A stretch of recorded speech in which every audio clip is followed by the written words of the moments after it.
In the United States, CPS makes upwards of $3 billion per day on trafficking and selling our children. The corruption may start with the caseworker, but goes through the judicial system, past governor, through the Senate, and into White House. The entire system has a hand in the business known as CPS.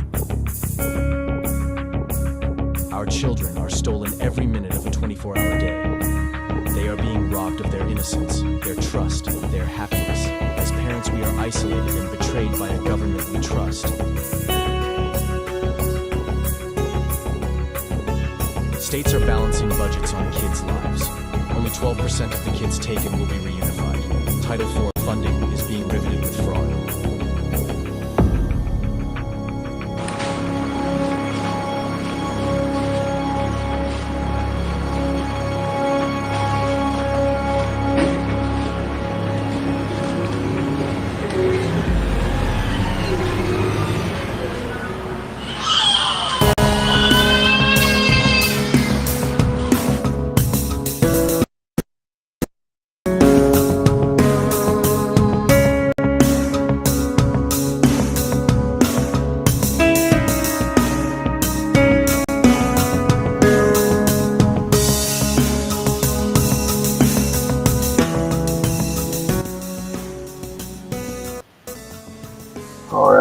Happy Monday. This is the CPS Punisher here, live with CPS victims hunting justice.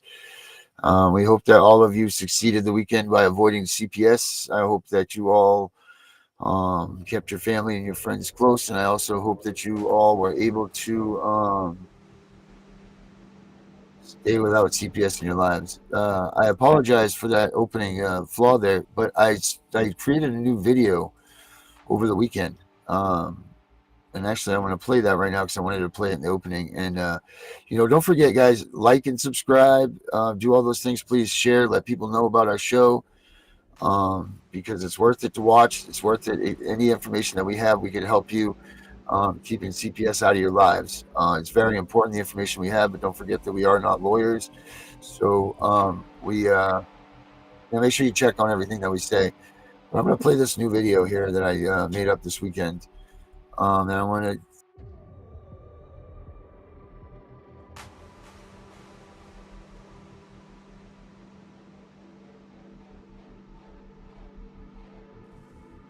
do here. Here goes nothing.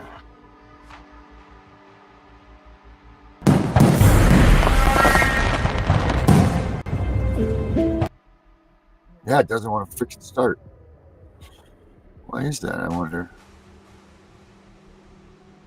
Huh. That now, so never mind. We won't do that. I'll work on that while during the show, and I'll see if I can't get it to play because it really is a good video.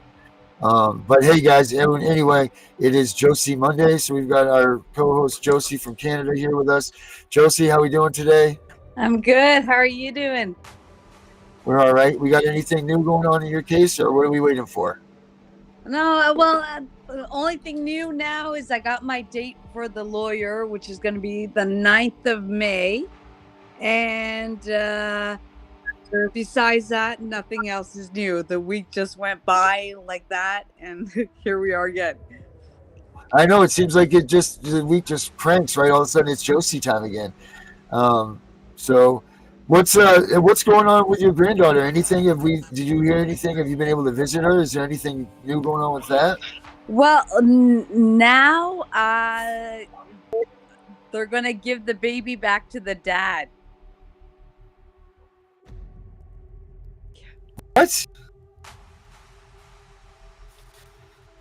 They said, did you just say that they're giving the baby back to the dad? So now we just heard that they're in June. Wow. She's going back to the dad, which in a way it's a good thing because she's getting out of the foster system, right? Right, that's good, I guess. But what about the relationship with the dad? I mean, I can talk to him, but the problem is that in the paper it says that he is not allowed to contact me or my husband. Oh yeah, the restraining order stuff.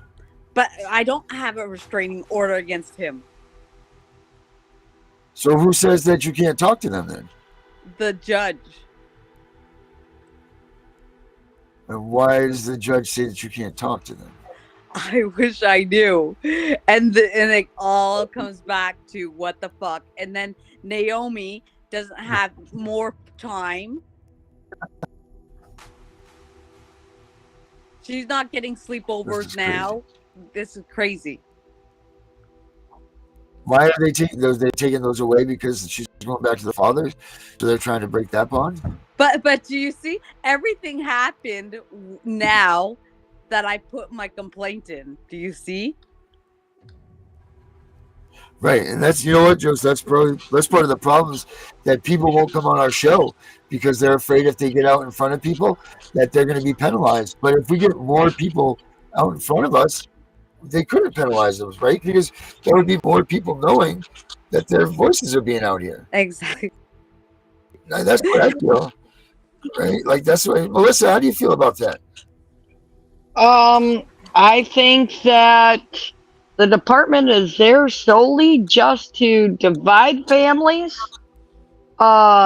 stick the kid with the abuser because that makes job security, and it means they'll have to come back out and remove the kid again at some point because they know it's a place of harm. Exactly. And honestly, a setup. Yes, it's absolutely a setup because you know there's no way you can take two people that are having a child, whether they completely get along, kind of get along, sort of get along, even if they don't get along at all, they'll try to be cordial for the best interest of the child, unless you got a complete deadbeat parent of some sort. But then you stick the department in there. Well, now the one side's going to hate the other side, and this one's going to literally be like egging the other's house, and they hate each other, and all of a sudden the whole world's upside down. And instead of bonding together to fight for the best interest. The problem is that the two of them, so the mom, dad, my daughter, and the baby daddy, first, they're not in a fight. And then in the report, I guess the report that I'm allowed to read, I guess it says he's not allowed to be with her when he's a baby.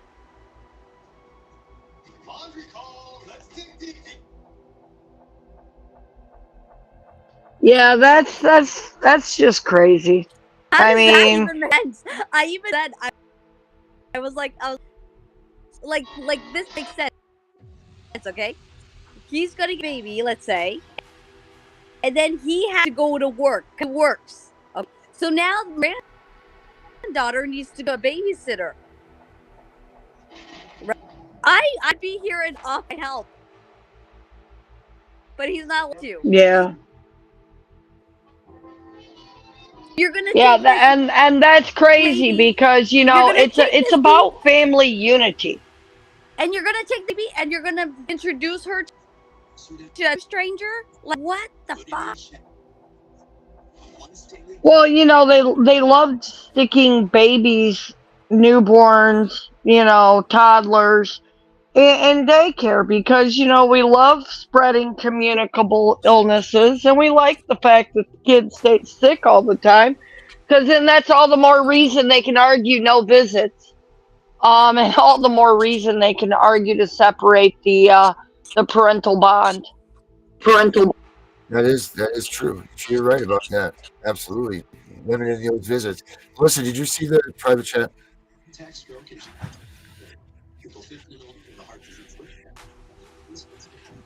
Serious allergic reactions can occur. Tell your doctor if you are or may Yeah. I didn't hear. That's all right, so you're good. I'll be right back, all right? I got to do a restart, guys. Melissa's going to take the show from here. I'll be right back.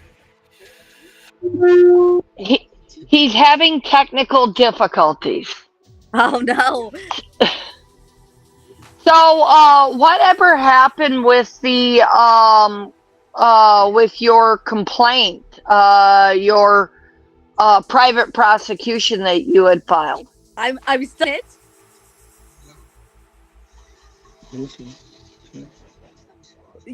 last time. Don't you have an upcoming court date on that? But the problem last time, remember when they did so that it be silenced. When I have a gag order, I'm not allowed to talk about it. I have a publication ban, and I can't fuck all about it.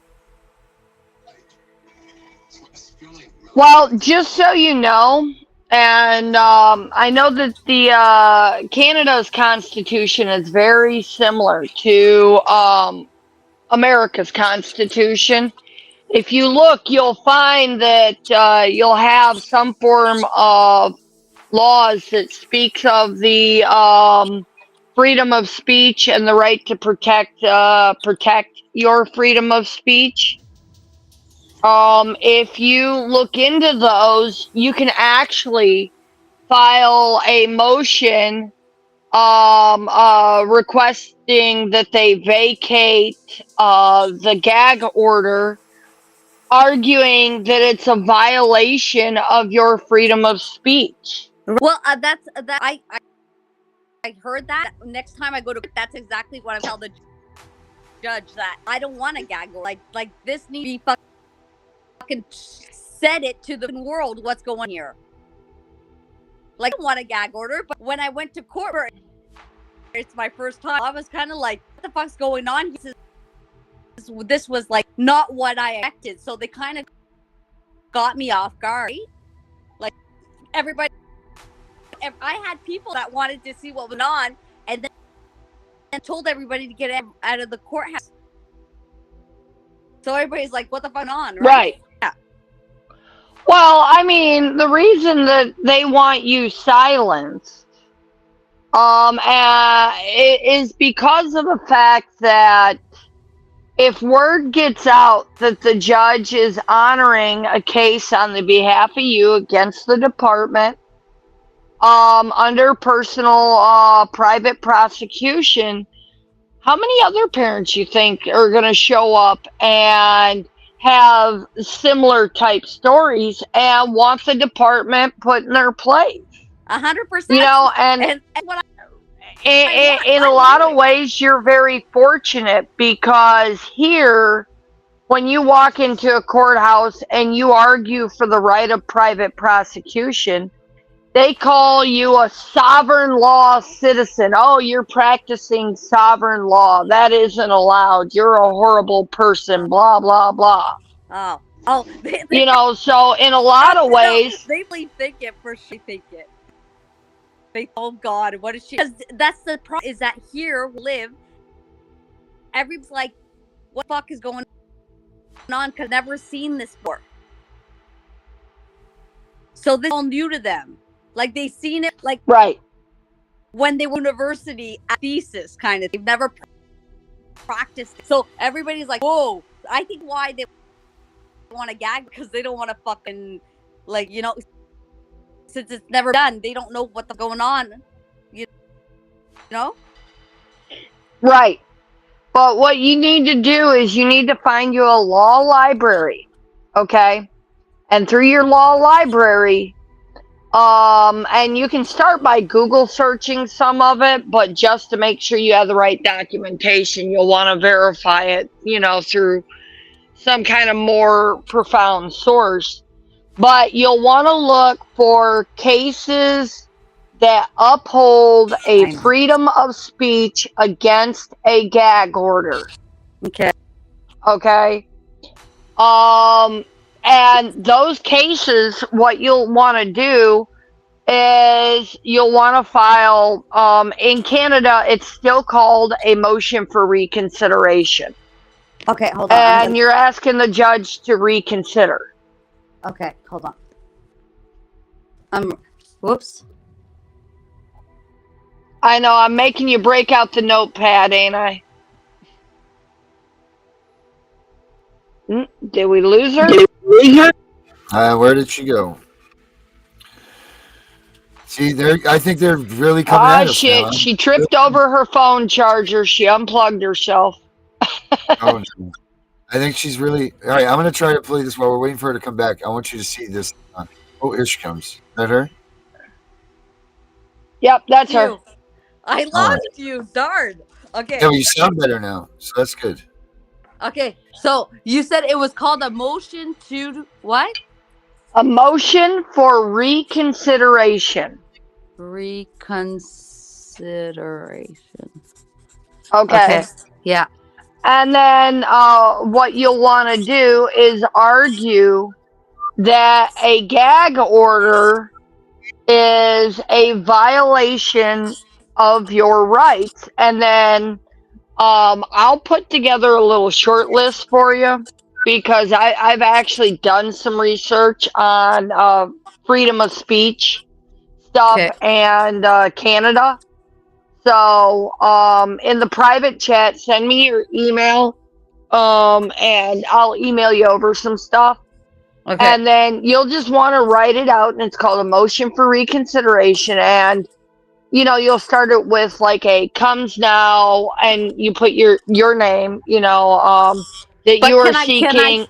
can I say this to the judge, or do I need to write it? It's something that you would have to file in writing, and then when you go into the court during your date, they will hear the motion. And while they're hearing the motion, then you get to argue to defend your motion and say, Your Honor, I get that we need to be respectful and not bash people, but, this is a violation of my rights. Let's correct this. Let's all be cordial and civil. Okay. Right. Good. That's good information. That's good stuff, Mark. Yeah, really good information. Cordial is the key word for Josie, right? Cordial. Hey, my cordial comes with a baseball bat. Yeah, I know there's a lot, right? Mm-hmm. Me and Josie were going through earlier. We're going through some of these news articles, and I lost them here. Hold on a minute. What she wanted to play, so I'm trying to find that right now. Let's see. Inside the protection, don't take one child named your parents. Type Ontario CPS. Okay, or I think I found it right here. Yeah, I got it right here. All right, let's check this out. This is Inside Ontario's Scary Child Welfare System Where Kids Are Commodities. That's the name of this article here. Not article, I'm sorry, this program that we're going to watch. Pretty interested to see what this has to say. Let's see here. Just get the technical stuff up. All right, here we go. Let's take what she did.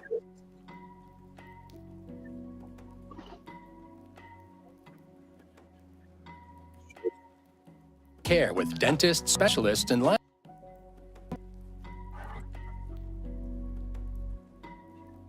All right, here we go. Felt that before, like I couldn't breathe. Delana Land was already living at the group home when Jessica arrived. Delana got there in late 2015, an Indigenous teen nearly 2,000 kilometers from her First Nation in Northern Ontario. The first time she says she was restrained at Mary Homes was less than 2 weeks after she arrived. I was reading a book past Lights Out, and I kept telling them that I just wanted to keep it on longer. I'm not tired, I'm being quiet, I'm reading a book. She ripped that out of my hand and said I was like resisting, and then she just like stepped on my back, and then it just kind of just went down. Sorry. Jesus. She stepped on you. Yes, and then I was on the floor, and then she was like, let me know when you're gonna behave. Then I was probably on the floor for like 20 minutes. She kept her foot on your back for 20 minutes? Yeah, For reading a book. for reading a book. Delana says a pattern developed where workers restrained her as often as 3 times a week. For just many ridiculous reasons, for swearing, being loud, for being disruptive, just anything, we'd get restrained. The child welfare system operates largely in secret. There is little public transparency on how some of the most vulnerable kids are treated inside foster care and group homes. which is why a team from Global News and APTN used the Freedom of Information Law to access and analyze more than 10,000 serious occurrence reports from the child welfare system in Ontario from a one-year period in 2020 and 2021. The data was revealing. At some group homes and foster homes, there was an alarmingly high number of serious incidents reported, including deaths, injuries, missing kids, and restraints. Yeah. And the data also suggests systemic issues at companies with multiple homes where there was a pattern of serious occurrences and restraints across many locations. That really is a clear-cut issue of a service provider really not doing the work. Chiara Scarabaghi is the Dean of the Faculty of Community Services at Toronto Metropolitan University. Not every serious occurrence means that somebody's doing something wrong. However, if everybody runs away all the time, why doesn't anybody want to be here? We assume it's the kids who have a problem, when in fact those young people might be doing the right thing, running away from a harmful place. At Mary Homes, 58% of its serious occurrence reports were for physical interventions, otherwise known as restraints. A last resort the government only permits when children pose an immediate risk to themselves or others. Restraints are considered therapeutic interventions. In fact, I think restraints are acts of violence. Certainly the young people will tell you that they're experienced as acts of violence. And so we have an official system, like this is a in which institutional violence is considered normal and good. No one from Mary Homes would answer our questions. Of course not. But the Ministry of Children, Community and Social Services has imposed conditions on its group home licenses effective January of this year, including no longer locking up kids' shoes and providing an updated policy on restraints, outlining when they are permitted. We have a whole group of locking kids up their shoes who may or may So they can't not escape. be safe. The president Shit, of the I don't care Ontario how cold my Association of toes Child get, I'd go. Kuran Yang says the data from the serious occurrence reports, or SORs, is telling.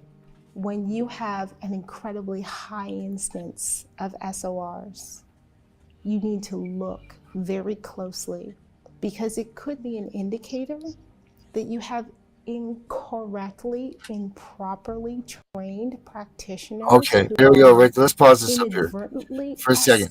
Josie, we were just talking about this, right? Kura's association has been advocating for 2 decades that workers.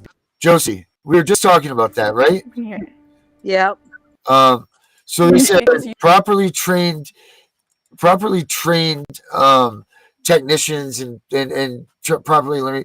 How many of these caseworkers are trained in mental health evaluations and substance abuse evaluations and all of these domestic violence evaluations?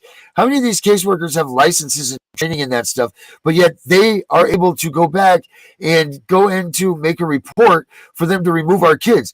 What business do these caseworkers have in saying any of this stuff? They don't have this training or these certifications.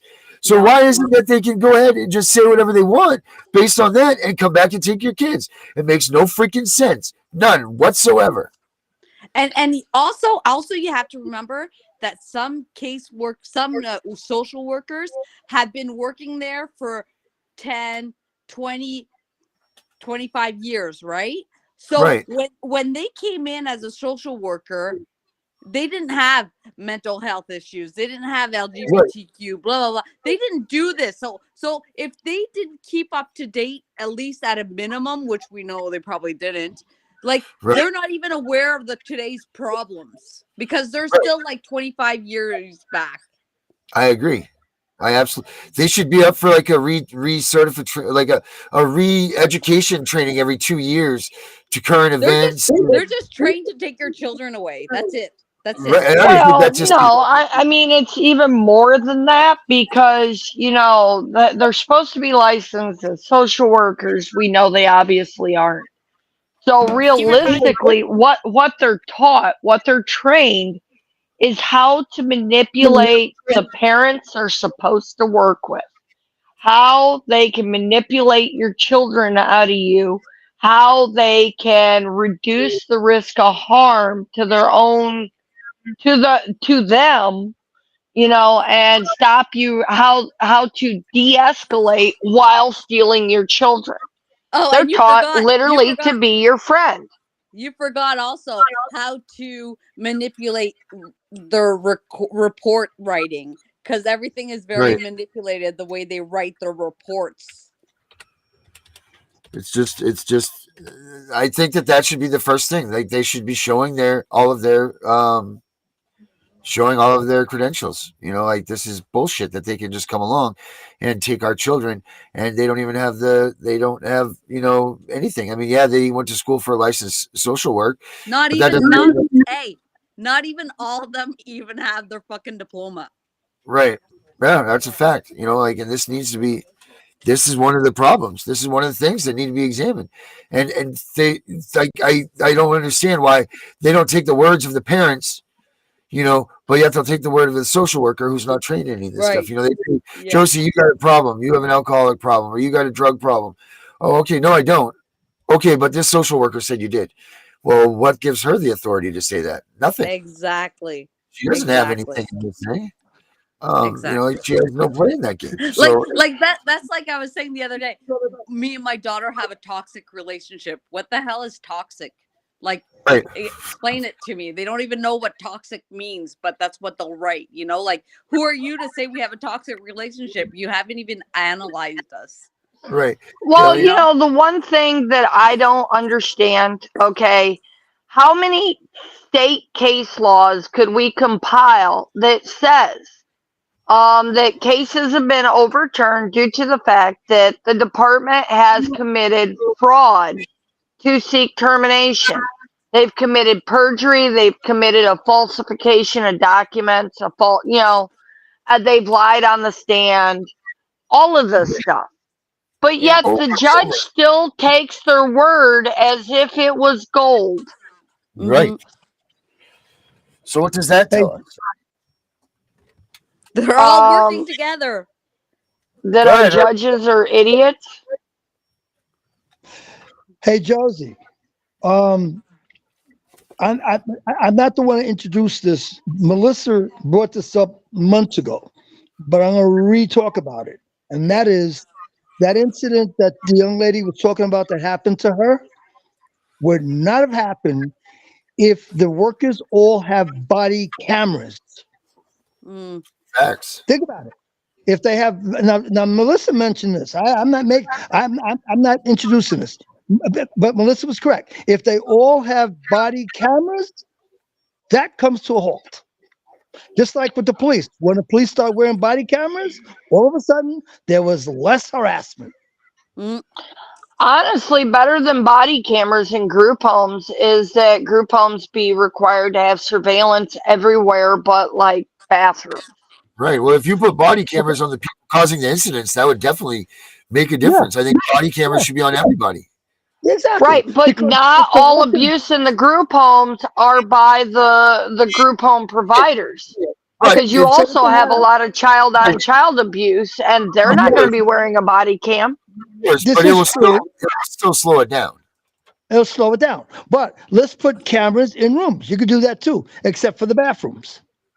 So if there's cameras in these facilities, like they have in prisons, you could do the same thing. But then you go and like jump on their like freedom of like having a safe place. You can't have a camera on them. Like if I was in a group home, I wouldn't want to be like when I was in the military, I didn't want a fucking camera on me making sure that I slept.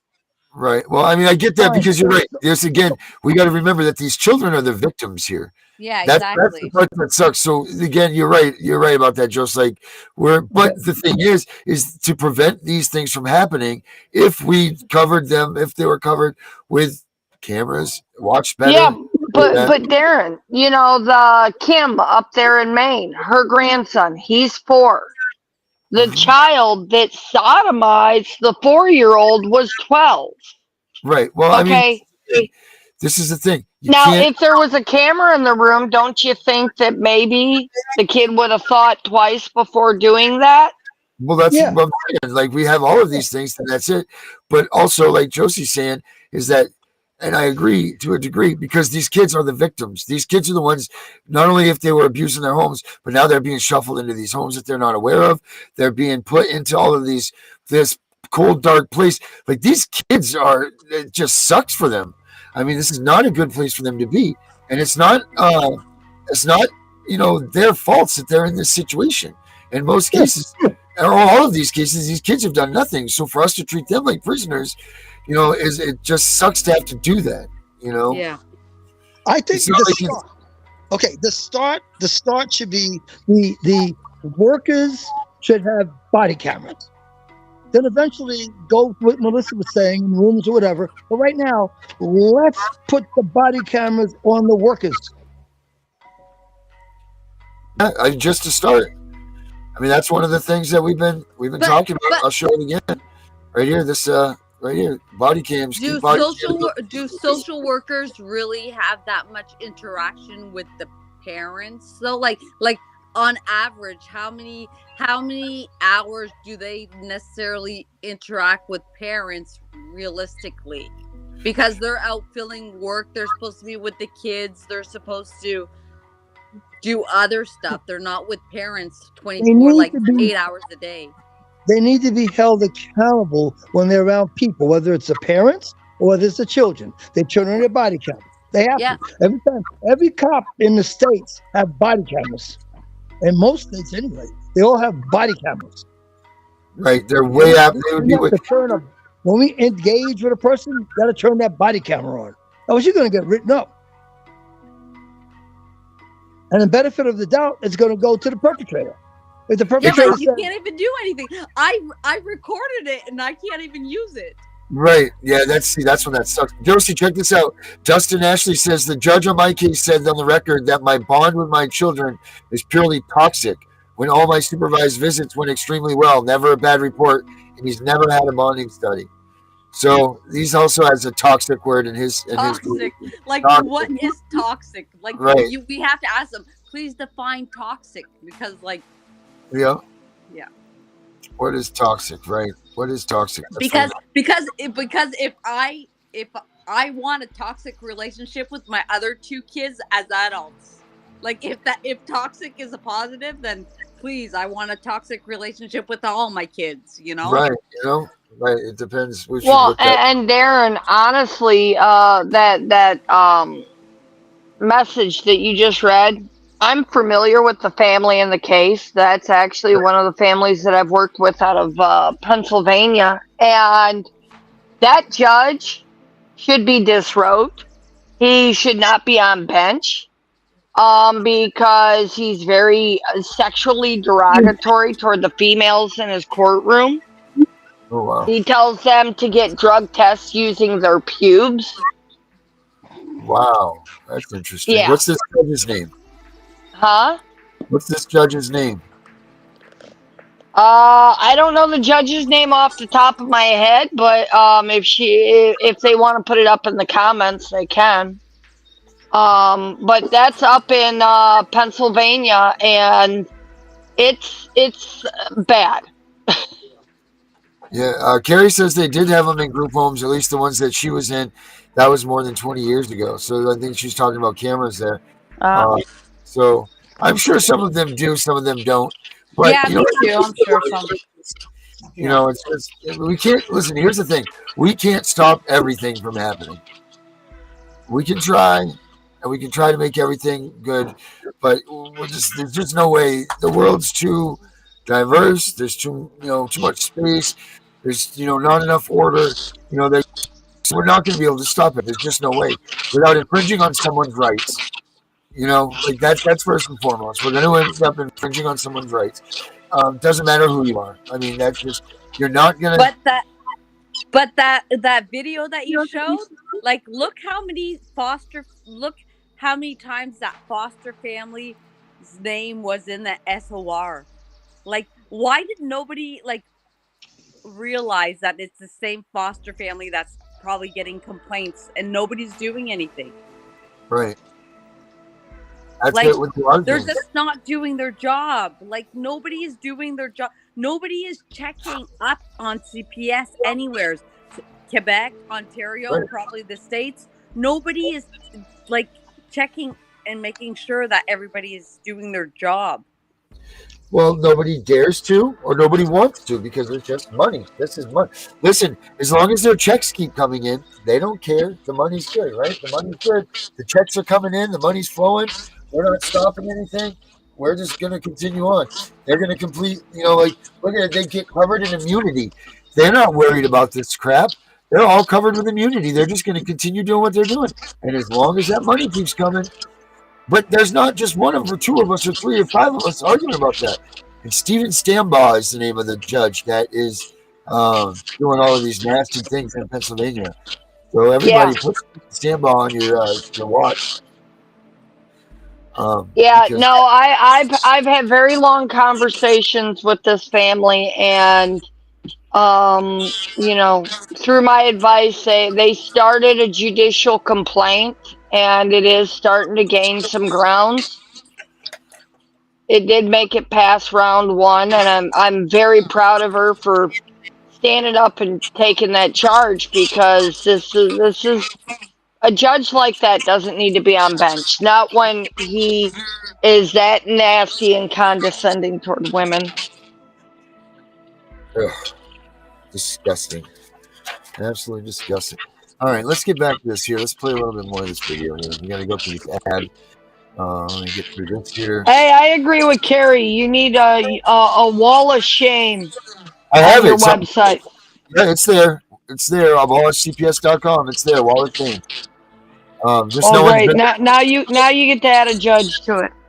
Right. We're hell, we got a lot of judges we could add to it. Yeah. Type it out. Right. Talk it out.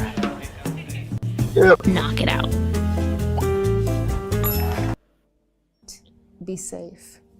The president of the Ontario Association of Child and Youth Care, Kuran Yang, says the data from the Serious Occurrence Reports, or SORs, is telling.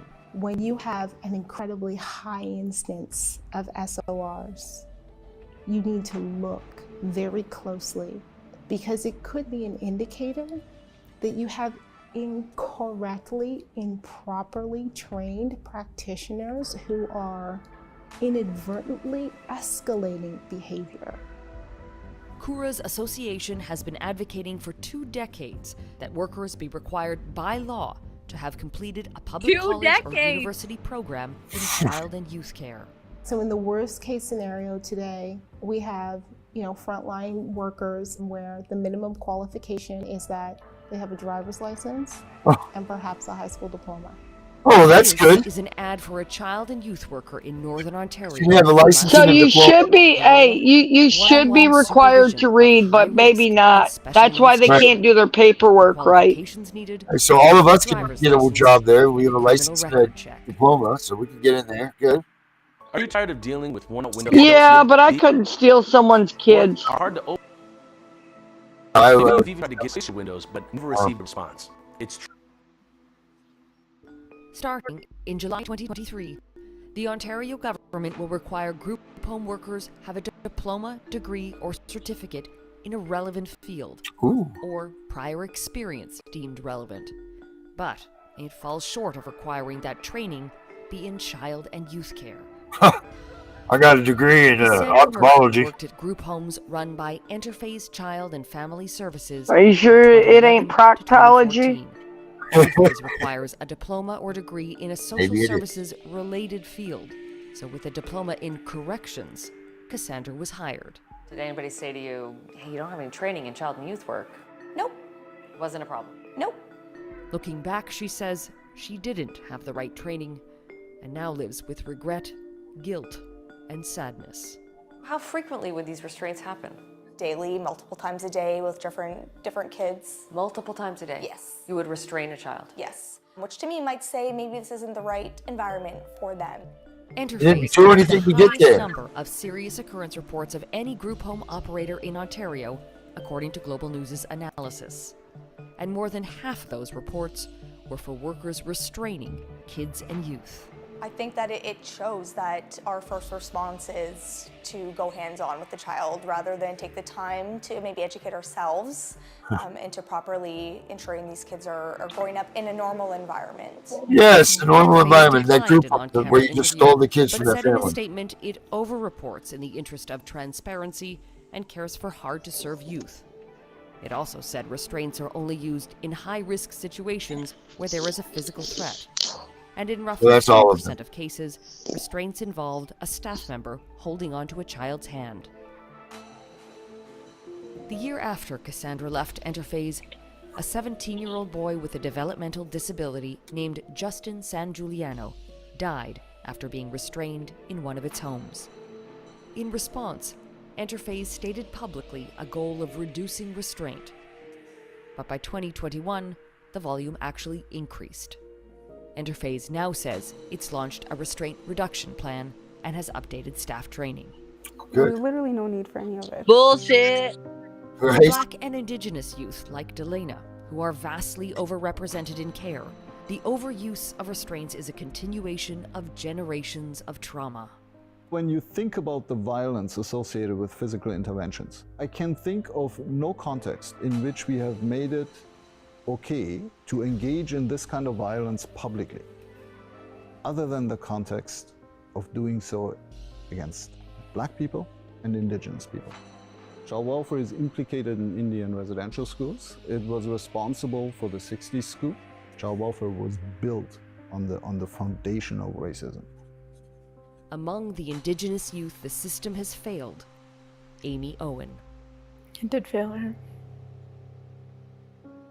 A teen from Poplar Hill First Nation in far northwestern Ontario, Amy died by suicide inside a Mary Holmes residence in 2017.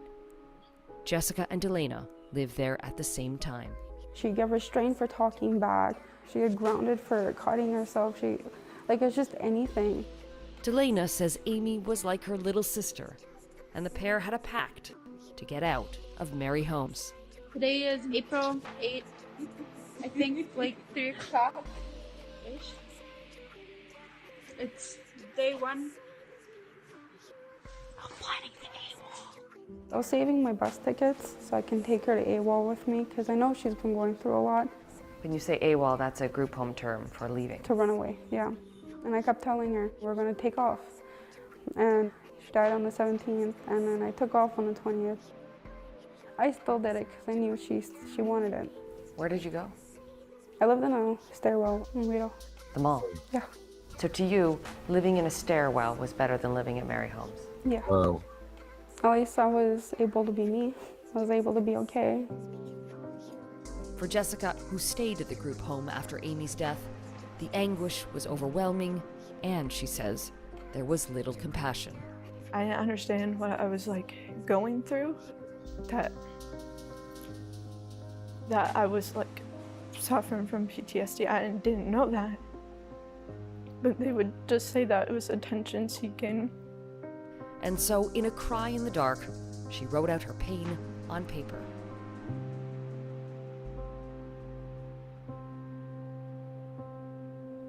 When you're a kid, you don't know how to handle your emotions or deal with what you're going through. And the only thing you can do is kind of just run. And you see, that's where trained professionals Supercharge your business with the all-new Shopify point of... Sorry about that. Yep.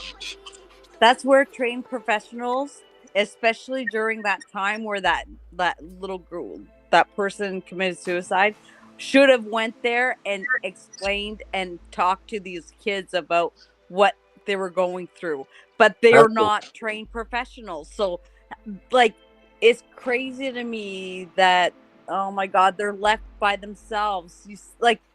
I need that link to where I've never seen this show before at all. I don't think sure that I get it to you. Yeah. That's crazy. That's crazy.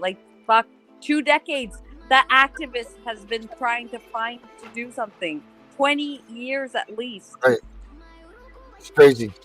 2 years, 20 years, 20 years, 20 years. Think about that. That if you take that by the United States numbers, that's 10 million children have gone through the system. 10 million. How many kids have we lost? How many kids is just it's disgusting. It's heartbreaking, it's disgusting. And how can everybody, again, you ask, how do they just turn their heads to this? When are people going to wake up and say, this is really what's going on? I mean, what is it going to take? I'll tell you what it takes. It takes it for it to happen to you. But when it happens to you, what we're doing here, it's too late because the people are not watching this because they're waiting for this to happen. They're watching it because it has happened. So everything that we're trying to teach them in the prevention, it's too late. You know, they didn't know to not answer that door and give them the jurisdiction. They didn't know any of these things, you know? You know, I agree with Carrie's statement. Rather be in prison than in a group home. Right. Everything that I've heard from my daughter being in a group home, I would say that was probably pretty true because my daughter had to have surgery and the staff would stand there and watch people beat her, and they literally kicked her head in so bad that she ended up suffering from a rupture of a pre-existing brain aneurysm. And they left her laying there, and she bled out her ear and her nose for, I believe it was 10 days before they got her the surgery.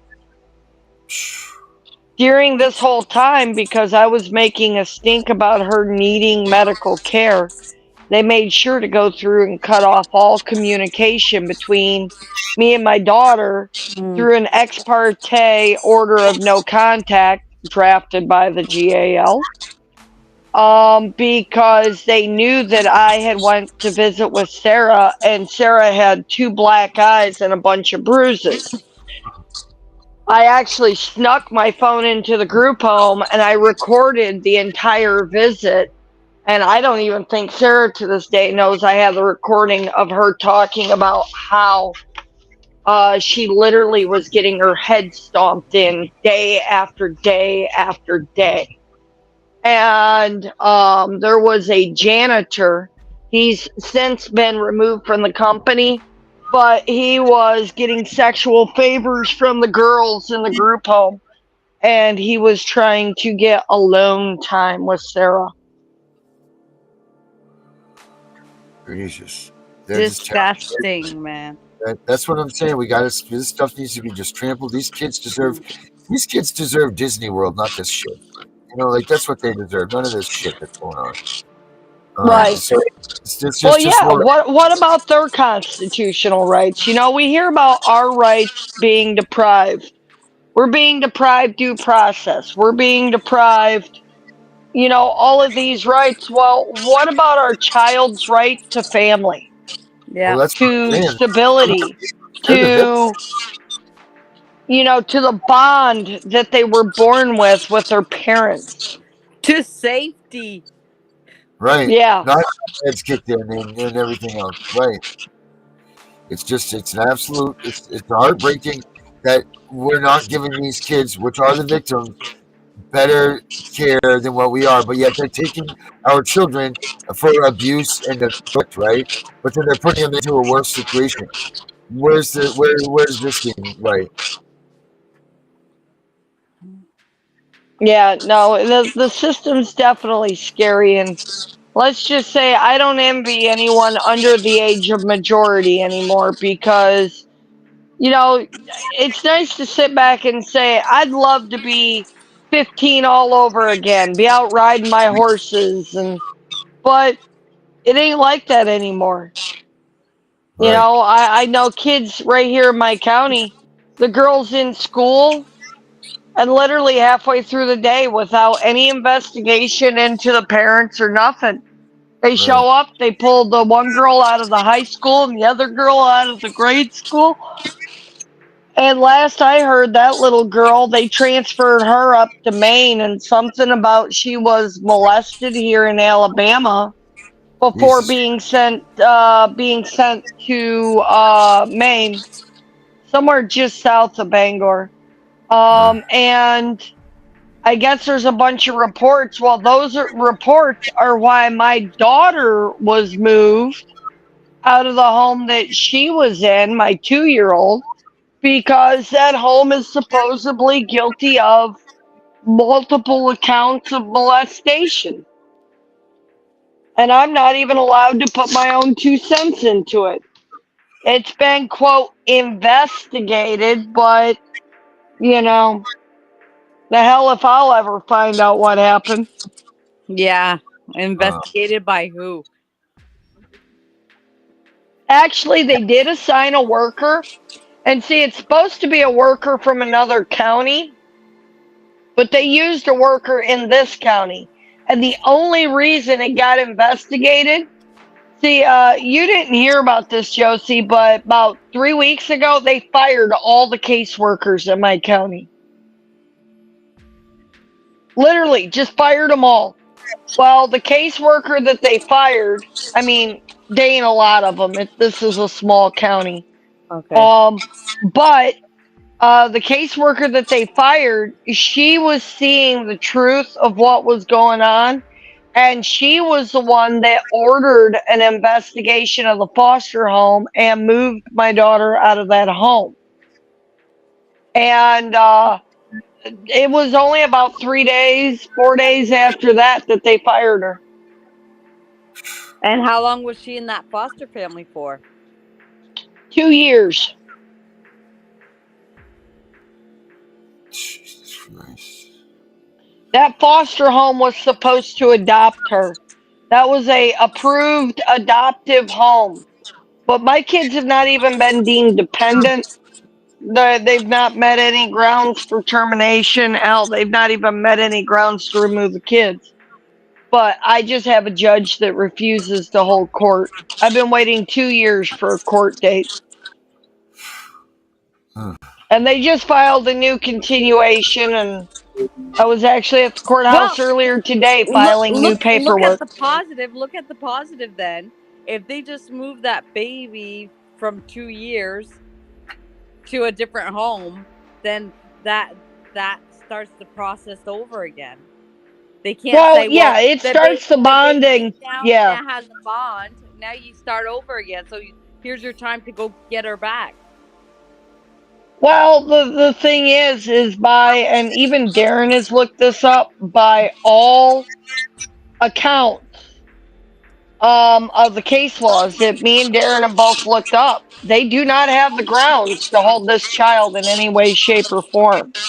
Nope. You know, and it's hard to find a judge that issues the remedy that the law requires that they issue, because when one starts, the rest fall in line, and it will start an outcry of parents trying to get their children back for the same issues. Yep. It's just, this whole thing is it's just out of control, the way that it works, the way that it's sized up, the way everything happens now. It's not the way it was meant to be. It's not going to get any better. They're not going to regress. The only thing that we can do is tear it down and abolish this son of a bitch. That's the only way that this is going to work. Because we're not going to be able to put a Band-Aid on this. We're not going to be able to fix this. It needs to just be scuttled and started over from scratch, because there needs to be something. Heck, I think all of Title IV needs to be scuttled and started over again, because it not only funds CPS, but what about the fathers that are in the broken homes that are fighting with their spouse? And, start over. Right. This whole thing needs to be just scuttled. If you worked there before, guess what? You're not working there now. You're out. All new people, all new everything. Just start from ground zero, and get everybody back. Reset button. Hit the reset button. Well, and I think that if a person's going to be a worker, they need to be someone who has kids, so that they better understand what it is they're doing to a family. Because I am so sick of seeing these high school kids that are my new workers. I have been through 11 workers 5 supervisors. We're now on the 3rd office director, 3 GALs, and 1.5 absent judges. Jesus, sounds like my stuff. But I think that's part of the plan, is to have like different people always come in, because everybody's story is always, we've had so many so many workers, and this change and this change because she's on depression and blah blah. Like, yeah, everybody's case has so many workers working for it. That's crazy. Well, and I knew a father right here in Alabama. His name was Chris. He actually committed suicide now about 6 months ago. And he had 5 daughters that he was a single parent raising.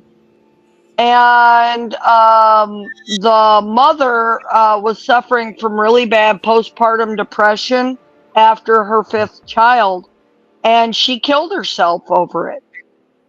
And the department came in and said, let's help you bond and get through this. Well, yeah, they helped him bond all right. They stole all 5 kids. They held him in jail with no bond for 3-4 months because he was living out of state with his kids in their new home, not breaking any laws. And they lied to take custody. And then after we finally got him out of jail on a habeas corpus, they turned around and said that they would make sure he never got to see any of his 5 girls again. So the same gun that his wife killed herself with, he then blew his own brains out.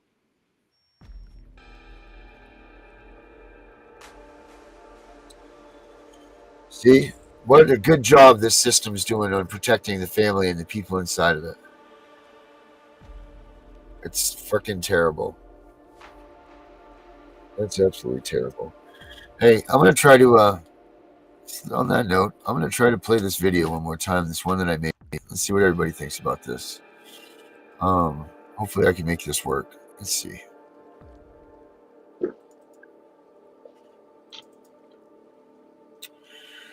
Let's take a look here.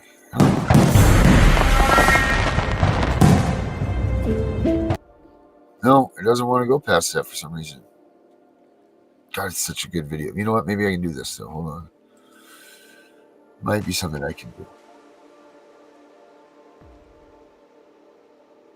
Because, I make all these videos. This is what I spend all my time doing, is making these videos. And if you guys need any sort of videos made for your situation or your cause, feel free to email me at abolishcps.com, at gmail.com, and I will gladly put together something for you. There is that. If you guys are interested in that, get in touch with me. We also sell the t-shirts and all that stuff at abolishcps.com. Let's see if I can share this page so you can see. Let me see how to share. Entire screen. Here we go. I might be able to do it here. Share. Share there. Let's see if this will work. Okay.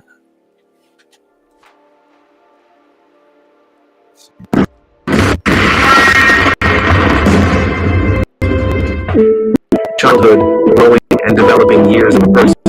This is meant to be a highly important time to create morals, fundamentals, and skills necessary to be a success. Instead, the trauma set a path of disaster, and statistics prove in nearly 90% of their cases, the trauma is unnecessary. Time is the one thing that can never be given back. CPS takes away moments in life that can't be replaced. Time just keeps going. Doesn't mean a thing anymore. It's up to them when they come home if they need. Each second away is time will never get back. Now comes the honorable judge in the halls of justice, where the Constitution will hold strong, and your rights to life liberty and pursuit of happiness will transform CPS what they have done to your child. The truth and corruption that's revealed to you is enough to make you sick. This is not America where you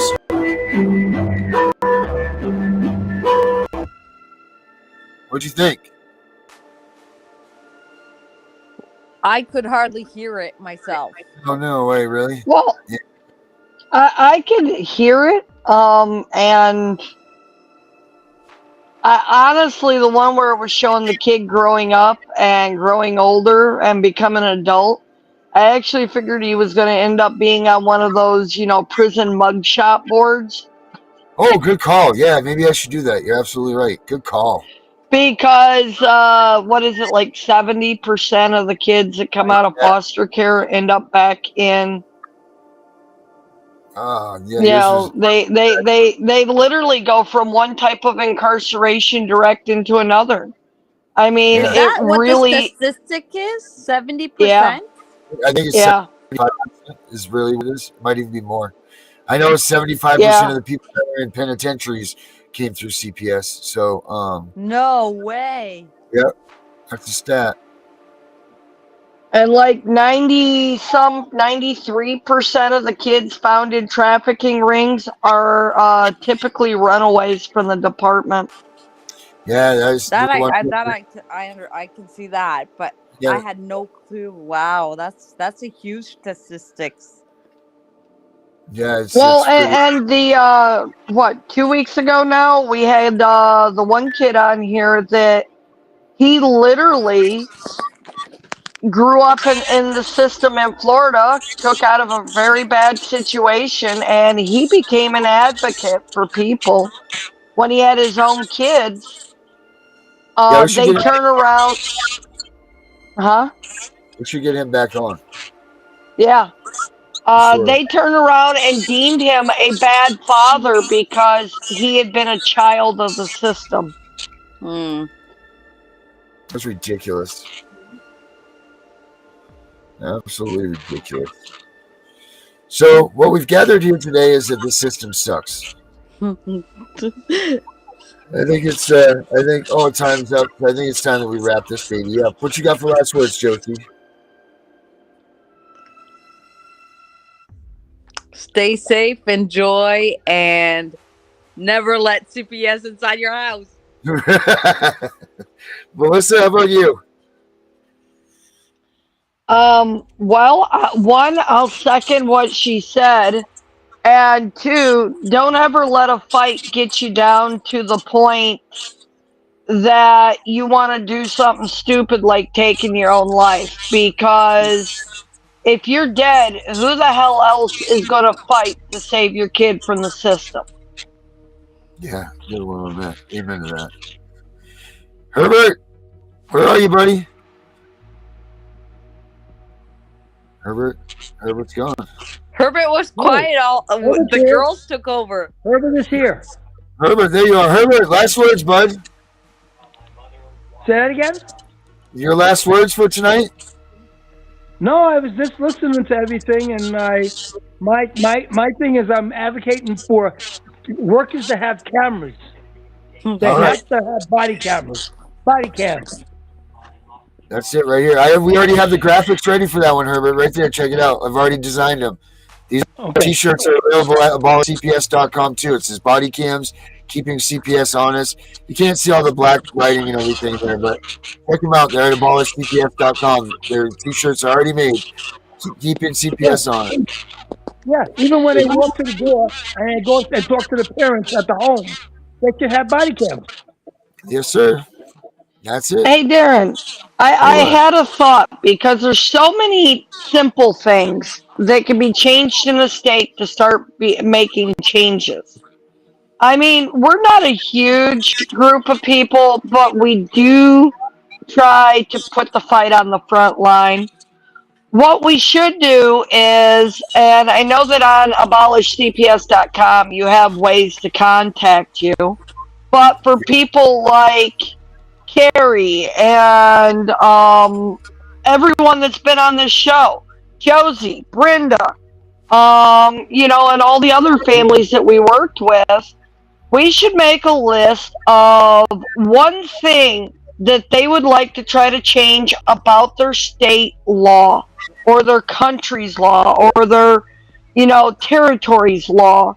And we should work on trying to help them prepare a bill that they can take to the House of Representatives and seek to lobby to get the backing to start trying to make a change in their state. I like that idea a lot. I think that's a great Because idea. I've already got a bill drafted to do jury trials in my state. And Right. I'm already working on a lobbyist to fight for it. Right. That's a great freaking idea.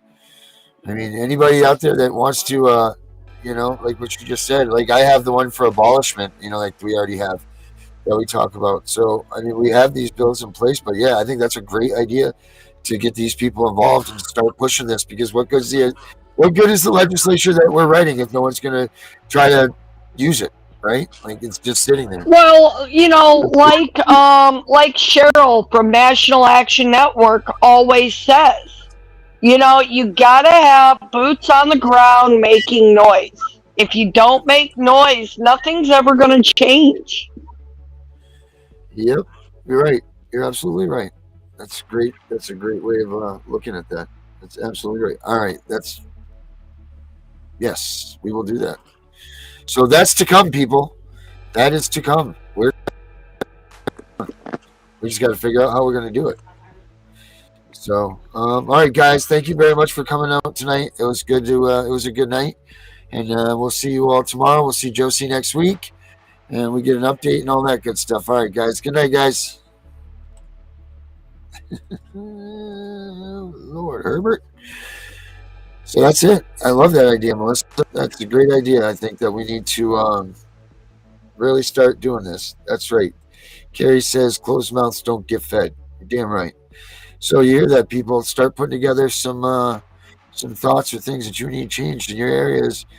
Start working on this stuff. That's what we got to do. But as for tonight, you know what it is. I'm the CPS Punisher. I'm out of here.